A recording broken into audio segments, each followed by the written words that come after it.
बच्चों, स्वागत है आपका मेरे YouTube चैनल पे।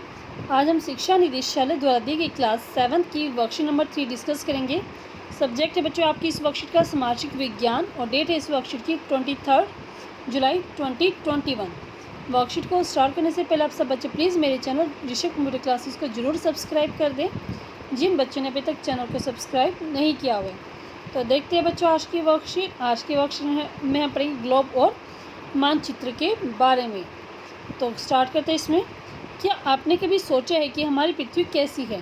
गोल, चपटी या तश्तरी के तरह। तो आपने कभी सोचा है कि आपकी जो पृथ्वी है वो किस टाइप की, किस शेप की है? तो आप सोचिए और इसको आगे पढ़िए। हम ये हमारी क्या पृथ्वी है, ठीक है। ये ब्लू कलर की दिखती है दूर से। हमारी पृथ्वी पूरी तरह से गोल नहीं है। तो हमारी जो पृथ्वी है वो गोल नहीं है। ये उत्तरी और दक्षिणी ध्रुवों पर थोड़ी सी चपटी और तथा बीच में थोड़ी सी उभरी हुई है। तो हमारी जो पृथ्वी बच्चों क्या है, उत्तर और दक्षिण की तरफ क्या थोड़ी सी चपटी है। मतलब देखो गोल ना होगी, क्या थोड़ी सी इस प्रकार चपटी है, ठीक है। और बीच में से थोड़ी उभरी हुई है। तो बीच में से क्या वो उभरी हुई है, ये बीच में से उभरी हुई है। पृथ्वी के इस आकार को हम क्या कहते हैं, भू-आप कहा जाता है। लेकिन पृथ्वी की यह चपटापन उत्तर और दक्षिण ध्रुवों पर न के बराबर है, जो कि लगभग 21 किलोमीटर है, ठीक है। ये जो चपटापन उत्तरी और दक्षिणी साइड आता है ये बिल्कुल न के बराबर। ये कितना बच्चों, सिर्फ 21 किलोमीटर है। इसलिए हमें पृथ्वी हमेशा गोल ही दिखाई देती है। तो आपको जब आप देखते हो तो आपको ऐसा लगता है कि पृथ्वी गोल है, लेकिन वो पृथ्वी गोल ना होकर उसकी शेप को हम क्या कहते हैं, भू-आप शेप कहते हैं। तो ये इसका विषुवतीय व्यास है 12,756 किलोमीटर। ध्रुवीय व्यास इसका 12,714 और अंतर इन दोनों का कितना बच्चों, 42 किलोमीटर का है, ठीक है। तो आगे देखते हैं। टूटी हुई रेखाएं पृथ्वी के वास्तविक आकार को दर्शाती हैं। तो ये जो डॉटेड लाइन है ये क्या पृथ्वी का वास्तविक आकार है। देखिए ये पृथ्वी का वास्तविक आकार, जो पृथ्वी हमारी इस प्रकार की है, गोल ना होकर वो क्या है, बिल्कुल गोल जैसे आपको दिखाई देती है। अब हम पढ़ेंगे बच्चों ग्लोब के बारे में। क्या बच्चों आपको दिखाई दे रहा है, ग्लोब है, ठीक है। तो ग्लोब के पृथ्वी का एक लघु रूप में एक वास्तविक प्रतिरूप है। तो ग्लोब क्या होता है, एक पृथ्वी का शॉर्ट फॉर्म। मतलब पृथ्वी को अगर हम छोटा करके देखें तो वो हमें ग्लोब की फॉर्म में दिखाई देता है। मतलब पूरी पृथ्वी को आप छोटे रूप में ग्लोब में देख सकते हैं। नेक्स्ट, ग्लोब विभिन्न आकार व प्रकार के हो सकते हैं, जैसे कि पॉकेट में रखने वाले ग्लोब, गुब्बारे वाले ग्लोब, बहुत बड़े आकार के ग्लोब। तो ग्लोब के अलग अलग टाइप होते हैं। कुछ ग्लोब ऐसे होते हैं जिसको आप पॉकेट में रख सकते हैं, कुछ ऐसे होते हैं जो गुब्बारे की शेप के होते हैं, कुछ ऐसे होते हैं जो बहुत ही बड़े आकार के होते हैं। नेक्स्ट है, ग्लोब पर देशों, महाद्वीपों और महासागरों को उनके सही आकार में दिखाया जाता है। तो ग्लोब पे क्या होता है, जितने भी देश होते हैं, महाद्वीप होते हैं, महासागर, उनको उनकी बिल्कुल सही आकार में उनको दर्शाया जाता है, ठीक है। नेक्स्ट है, ग्लोब सुई के चारों ओर पृथ्वी की भांति पश्चिम से पूर्व की ओर घुमाया जा सकता है। तो जैसे हमारी जो पृथ्वी पश्चिम से पूर्व की ओर घूमती है, वैसे क्या ग्लोब को भी एक सुई, जैसे सुई दिखाई दे रही है, सुई के से हम इसको पश्चिम से पूर्व की ओर घुमा सकते हैं। लेकिन पृथ्वी पर वास्तव में कोई सुई नहीं होती, वह अपने अक्ष पर चारों ओर घूमती है, जो एक काल्पनिक रेखा है।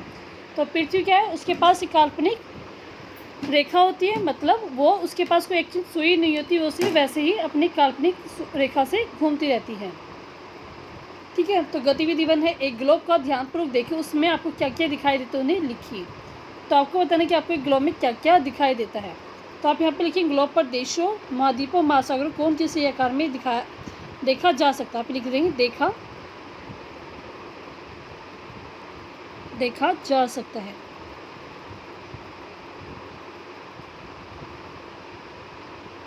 ठीक है। तो आप ये गतिविधि 1 का आंसर लिख देंगे।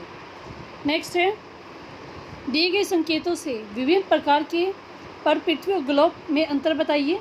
संकेत, जिस ग्रह पर हम रहते हैं गोलाकार, कोई काल्पनिक रेखाएं नहीं है। लघु रूप में पृथ्वी का एक वास्तविक प्रतिरूप, काल्पनिक रेखाएं होती हैं भू-आप, ठीक है। तो देखते इसमें। तो आपको ये क्या टेबल पूरी करनी है। तो पृथ्वी क्या है, आधार हमें लेना अर्थ। पृथ्वी का अर्थ क्या है, ग्रह जहाँ हम रहते हैं, ये इसका अर्थ है। और ग्लोब का अर्थ क्या है, पृथ्वी का वास्तविक प्रतिरूप, मतलब जिसमें पृथ्वी एकदम एक्चुअली हमें दिखाई देती है, वो क्या है, ग्लोब है। नेक्स्ट है आकार। तो पृथ्वी का आकार कैसा है बच्चों, भू-आप जैसा। और ग्लोब का आकार कैसा है, गोलाकार है। तो इसको आप लिखेंगे गोलाकार। नेक्स्ट है काल्पनिक रेखाएं। काल्पनिक रेखाएं नहीं होती, और इसमें क्या होती है, काल्पनिक रेखाएं होती हैं। तो इसमें आप लिख दें काल्पनिक रेखाएं नहीं होती, और इसमें क्या होती है बच्चों, होती हैं। ठीक है, आगे देखते हैं इस वर्कशीट को हम। ग्लोब के अध्ययन में की कुछ सीमाएं हैं। जब हम पूरी पृथ्वी का अध्ययन करना चाहते हैं तो ग्लोब का उपयोग करते हैं, और तो जब हम पृथ्वी के हिस्से का अध्ययन करना चाहते हैं तो जैसे भारत, दिल्ली, हमारा क्षेत्र आदि, तो मानचित्र अधिक उपयोगी रहते हैं। तो ग्लोब का मतलब क्या है कि ग्लोब पे हम क्या पूरे भारत का, ग्लोब पे हम क्या पूरी पृथ्वी का अध्ययन आसानी से कर सकते हैं। लेकिन अगर हमें किसी पर्टिकुलर एरिया का करना है तो वो हम ग्लोब पे बहुत ही छोटा दिखाई देता है, जिससे हमें अध्ययन करने में बहुत परेशानी होती है। तो उसके लिए हम किस चीज़ का इस्तेमाल करते हैं बच्चों, उसके लिए हम मानचित्र का इस्तेमाल करते हैं। तो मानचित्र क्या होता है, मानचित्र पृथ्वी की सतह या उसके एक भाग का चपटी सतह पर खींचा गया चित्र है। ये क्या चपटी सतह पर खींचा गया चित्र है। मानचित्र मुख्यतः 3 प्रकार के होते हैं, भौतिक, रणनीतिक और थीमेटिक। ये 3 प्रकार के होते हैं। ठीक है, तो इसमें हम देखते हैं गतिविधि आपकी। ग्लोब और मानचित्र में समानताएं और अंतर बताइए। आपको समानताएं और अंतर दोनों बताने हैं। तो देखते हैं इसमें हम, तो पहले हम इसके अंतर देखते हैं। ग्लोब और मानचित्र में क्या अंतर है। फर्स्ट है, ग्लोब के त्रिविमीय प्रदर्शन होता है, जबकि मानचित्र किसी प्रदेश का द्विविमीय प्रदर्शन, मतलब 2 भाग में एक कागज़ पे दिखाई देता है, इसको हम किसी गोलाकार प्रदर्शनी में ही देख सकते हैं। नेक्स्ट है मानचित्र। मानचित्र किसी प्रदेश की भौतिक विशेषताओं का प्रदर्शन करता है, जबकि ग्लोब बिल्कुल पृथ्वी का डुप्लीकेट होता है। ग्लोब को देख के आपको ये लगता है कि आप सचमुच पृथ्वी का ही अध्ययन कर रहे हैं, जबकि मानचित्र सिर्फ किसी भी प्रदेश की भौतिक विशेषताओं का ही वर्णन करता है। और समानताएं देखते हैं बच्चों इसकी हम।